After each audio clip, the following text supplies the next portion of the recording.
Welcome our YouTube channel. ඔයාලට කොහොමද? මේ vlog එකෙන් අද මම ඔයාලට අරන් එන්නේ එංගලන්තේ අපේ පුංචි ගෙවත්තේ වගාව ගැන. සීත කාලේ ඉවර වෙනවත් එක්කම අපි පැල හදනවා නම් සූදානම් වෙන්න ඕන. ඒත් පැල එළිය තියන්න බෑ ගිම්හාන කාලේ එනකම්. මොකද සීතල සැරින්සරේ වැඩි හින්දා පැල හැදෙන්නේ නැහැ. ඉතින් මේ ගොඩක් දේවල් මෙහි පැල හදනකොට ඉගෙන ගන්න ඕන. අපිත් කිසි දෙයක් දන්නේ නැතුව තමයි පටන් ගත්තේ.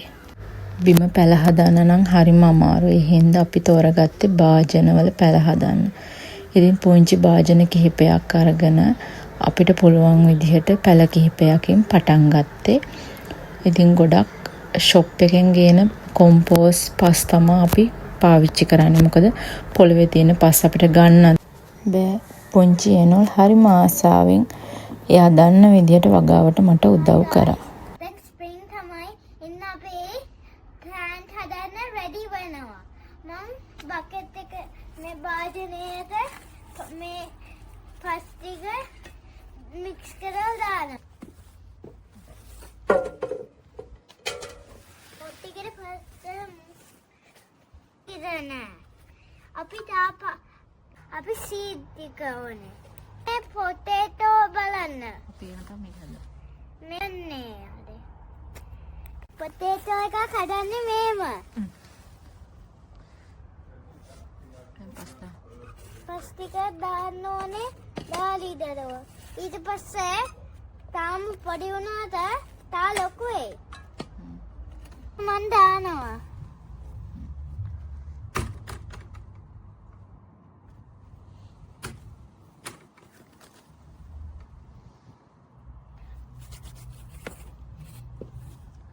Dan palawanno.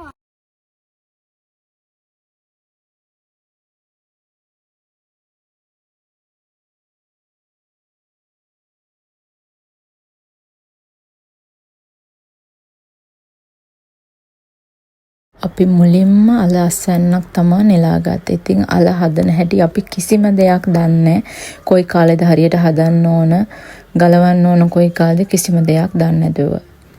මේ හැම පැලයක්ම හදලා තියෙන්නේ කාබනික පොහොර වලින්.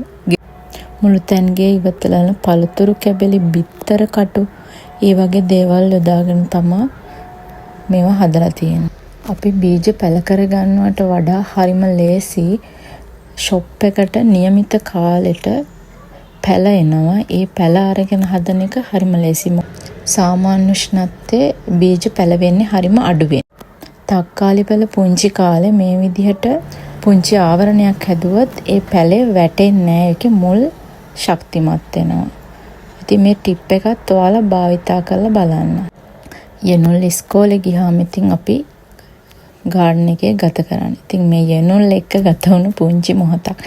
නිවාඩු දවසට ඒ දෙන්නත් ගාඩන් එකට ඇවිල්ලා සෙල්ලම් කරනවා, පැලවලට සාත්තු කරනවා. ඉතින් යනුල්ට මිදි පැලයක් හදන්න ඕනේ කිව්වා. ඉතින් එයාට මම ඒකට ඕන කරන දේවල් සකස් කරලා දුන්නා. එයා හරිම ආසාවෙන් මේ මිදි පැලය හැදුවා. ඉතින් ගොඩක් කල් ඉන්න ඕන හැබැයි පළදරන්න. ඒත් පුංචි හිතවල ආසාවනේ. ඉතින් අපිට පුළුවන් විදිහට මේ වගාවෙන් අපි ගොඩක් දේවල් ඉගෙන ගත්තා. ඊළඟ අවුරුද්දේ හරි විදිහට තව වැඩිපුර මොනවා හරි වගා කරන්න අපි හිතාගෙන ඉන්නේ. ළමයිටත් පුංචි දේවල් ඉගෙන ගන්න පුළුවන්නේ. එයාලත් එක්කත් ගත වෙනවා කාලය නොදැනීම ගෙවිලා යනවා. එංගලන්තේ ඉන්න ඔයාලත් පුංචිවට පැලයක් දෙකක් හරි හදාගන්න. හරිම වටිනවා. හිතට දැනෙන සතුටත් එහෙමයි. ගිම්හාන කාලේ හින්දා දැන් රෝස මල් නම් ටික හැදෙන එක අඩු වෙලා තියෙන්නේ. එංගලන්තේ ගෙවන අපේ ජීවිතේ සුන්දර කතාවල් බලන්න අපේ channel එකත් එක්ක දිගටම රැඳිලා ඉන්න. ඔයාලා හැමෝටම සුබ දවසක්.